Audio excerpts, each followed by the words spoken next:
Separação. Essa é uma palavra difícil, seja de um filho que vai se despedir da mãe, seja da própria mãe que vai morar em outra cidade ou numa viagem curta. Separação nunca é uma palavra que a gente acha boa de ouvir. Imagina quando ela é usada e pensada para você separar da pessoa que você achou que ia viver a vida inteira com ela. É um tema difícil. E se é tema difícil, se é um dilema, vem para o Discutindo a Relação.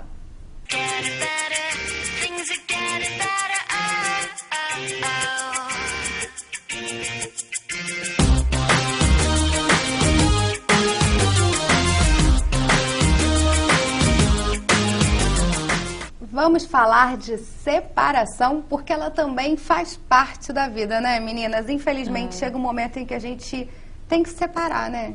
Acho que quando não tá bom, né, o difícil é tomar coragem e fazer a separação. E quando que a gente toma coragem? Como saber que aquele é o momento de separar? Quando saber que não dá mais? Eu acho que é muito difícil, mas acho que a pessoa tem que avaliar, né, e colocar as coisas na balança. O que é bom, o que é ruim, se a parte ruim está pesando mais. Então, se está mais ruim do que bom, aquela famosa tabelinha, né? Dos prós e contras. Se está assim. mais ruim, é hora de separar. Se está mais bom que para ruim, tem uma multa.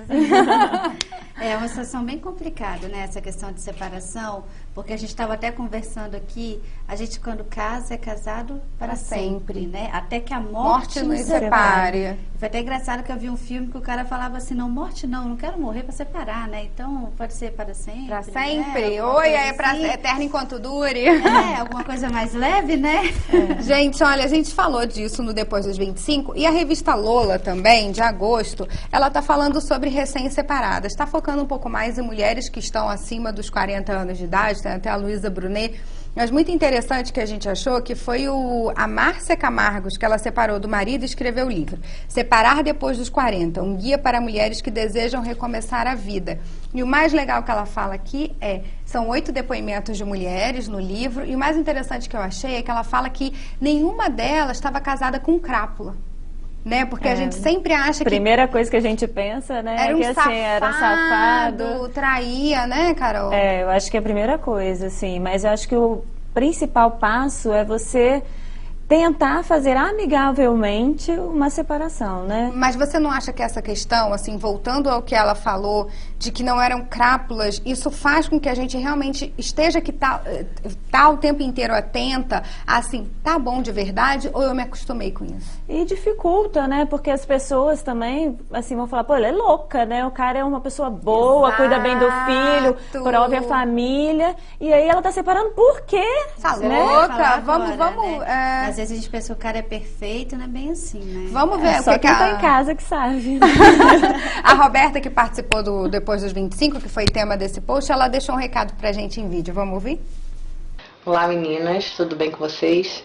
Bom, eu acho que o que mais pesou para eu me separar foi a falta de amor mesmo. Foi quando eu percebi que tudo que eu queria, tudo que eu sonhava e tudo que eu sentia por ele tinha acabado. E o que foi mais difícil na minha decisão foi o fato dele ser muito sozinho, dele acabar ficando sozinho, não ter ninguém para cuidar dele, no sentido mesmo, não de esposa, mas de um pouco de mãe, né, de alguém para cuidar, mas eu percebi que não adianta, ele tem que aprender a se virar sozinho, eu se me virar sozinha, por que ele não vai saber, né? Eu acho que foi isso. Um beijo para vocês. Tchau. Então, Raquel, isso a gente até discutiu, né, antes da questão do que a Roberta fala, até no Depois dos 25, que ela comentou que o marido acabou virando filho dela. Ela viu essa posição de que ela se tornou mãe. E a Luísa Brunet também fala ali que o homem vai ocupando espaços e a gente cedendo. Na verdade, e muitas das vezes também a gente quer se tornar mãe, que a gente estava conversando aquela hora. Involuntariamente, a gente quer agradar. Exato, a gente quer agradar nosso marido. Então a gente vai lá, faz um almoço, arruma a cama, arruma a casa, organiza as coisas. Ele chega, tá tudo muito lindo. E aí chega um momento que a gente cansa também de fazer isso. Aí quando a gente cansa, o marido começa a cobrar.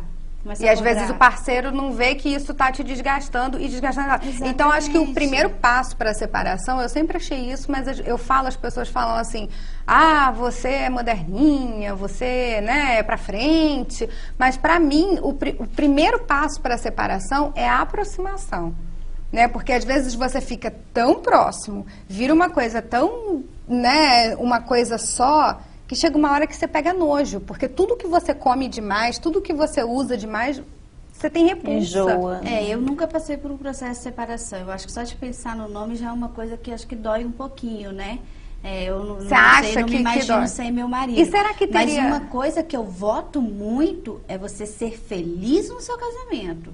Se você não é feliz, então, cara... Mas a põe gente um já fim na falou sua até de relação. outros temas, né? Mas assim, acho que tudo que a gente vai fazer dá trabalho. E você tem que cuidar do relacionamento. Cuidar do relacionamento, e só pra gente chamar o Luciano, cuidar disso, porque de se dedicar demais. Dedicar, Você achar que naquele momento você tá feliz. A gente vai até voltar com uma coisa que você me falou um dia sobre a questão do relacionamento. Vamos falar com o Luciano. Terminar qualquer relacionamento é difícil. Mudar é difícil.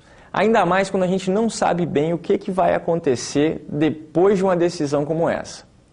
É interessante quando a gente vê pessoas que querem terminar um relacionamento, se ausentarem na relação, procurando denotar que não tem mais interesse, esperando que o outro tome a decisão, apenas para não se sentir culpado. O que eu vejo na minha prática profissional é que muitas vezes as pessoas passam meses e até anos esperando o parceiro terminar a relação, sem se dar conta que o esforço para esperar essa iniciativa do outro é maior do que buscar a mudança por si próprio. No entanto, uma coisa precisa ser dita, é que a perfeição que a gente persegue só é possível, e não o tempo todo, quando aprendemos uma coisa que chamamos de amor agápico, aquele em que o meu maior bem é o bem do outro. Mas para ser bom mesmo, tem que ser recíproco. Isso que a gente estava falando, que a gente achou muito interessante, que a gente estava conversando antes, dessa questão da coragem de separar.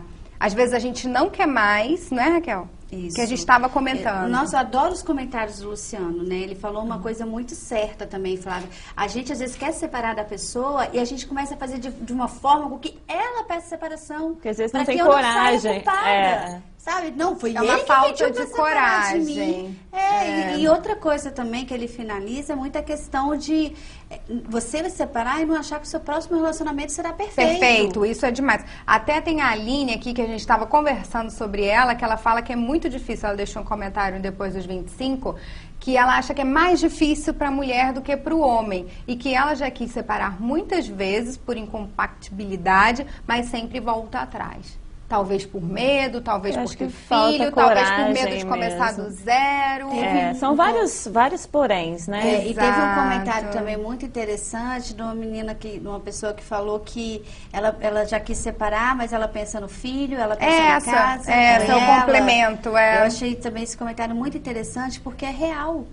A pessoa tem que pensar no financeiro, porque se ela não tudo, né? Se ela não tiver de onde provir, né, para ter dinheiro para casa, filho, tudo, como é que ela vai tomar coragem de separar? E a gente esquece tanto da nossa felicidade que a gente fica pensando até no jogo de jantar que vai separar, você vai ficar comigo ou com ele. Isso é complicado. A própria Priscila comenta aqui também, falando que a Roberta foi muito corajosa, porque o que tem de mulher que não sabe viver sozinha, mas aí a minha pergunta é, muita mulher que não sabe viver sozinha ou que não acredita que pode viver sozinha? Acredita.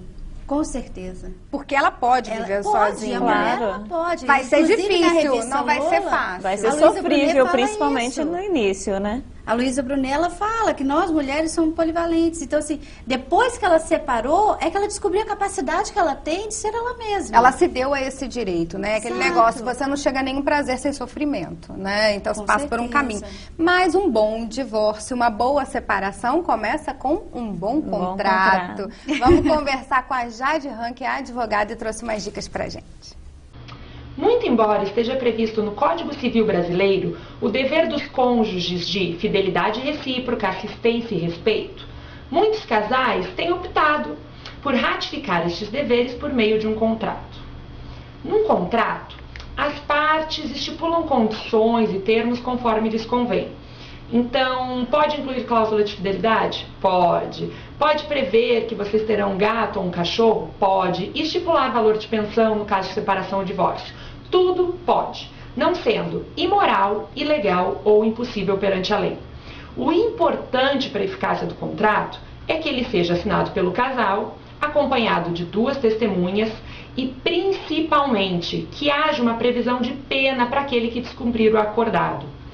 É essencial que se inclua uma cláusula de penalidade relevante e significativa, de forma a inibir o outro ao descumprimento. Boa sorte! Então, gente, eu acho que a gente está rindo da cláusula da traição, que a gente vai falar daqui a pouco.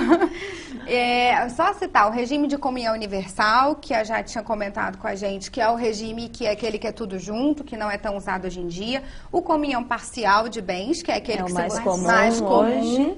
Que não dá direito a doações, heranças, mas se ele ganhar na Mega Sena, você tem direito e É vice-versa. muito justo, reconstruído após o casamento é dos É dois. dos dois. E o regime de separação total, que é o que é meu é seu, o que é seu é meu.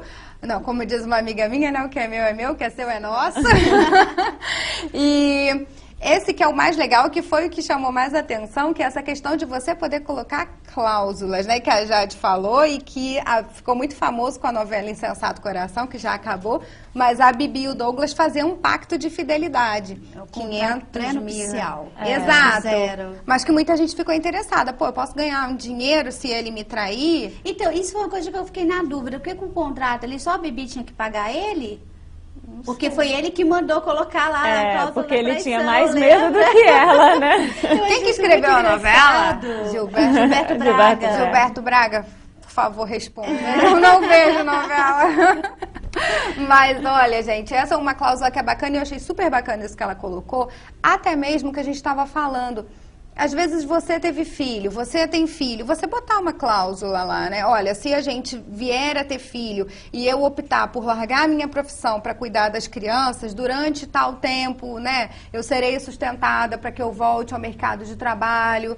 Porque na hora que você separa... Mas eu acho que é uma cláusula muito importante. Tem que porque ser tudo combinado, né? Hoje porque... em dia não tem mais. Você não acha? Não, cara, desculpa, eu te cortei porque eu quero falar. Não, Não, mas sério. Hoje em dia não tem mais essa coisa da obrigação do homem sustentar a não mulher. tem, não tem. Tanto é que tem mulheres que pagam pensão para homem. Não é? E pagam pensão para homem e às vezes opta pela mulher ficar em casa, ele separa, vai embora, arruma outra e te larga lá. E ela não tem como sobreviver. E dá a pensãozinha lá pro filho. Eles largam Ponham uma boa. cláusulas, mulheres. Aproveitem, não tenham medo, porque quando a gente casa, vamos encerrar o programa dando um recado claro, frio, né? Quando a gente casa, o que acontece? Amor, vai ser tudo lindo no final. Mas no final foi o que a Raquel falou, né, Raquel? Até o jogo de jantar... A gente briga pra ver quem vai ficar, né? É O baixaria. pessoal fala, né, que só conhece o parceiro quando se separa, não quando se separa, casa. É verdade. Gente, algum recado? Estamos finalizando o programa. Não, acho legal a gente finalizar com a sua dica mesmo e deixar um pouquinho do amor de lado ali na hora e pensar friamente sobre o assunto. Isso, e sempre, antes do amor pelo outro, o amor próprio. Sim, não é exato, verdade? isso aí. Na hora de assinar o contrato, na hora de separar. Né? Porque a separação dói, mas traz coisas boas, como a Roberta disse, e enfim, muitas pessoas estão Passa, dizendo. né? A dor passa. Você viver a vida inteira, cara, com uma pessoa que você não gosta mais. Infeliz, Tem acho que ter ninguém coragem e ser feliz. Ninguém merece. Até sexta que vem. Tchau.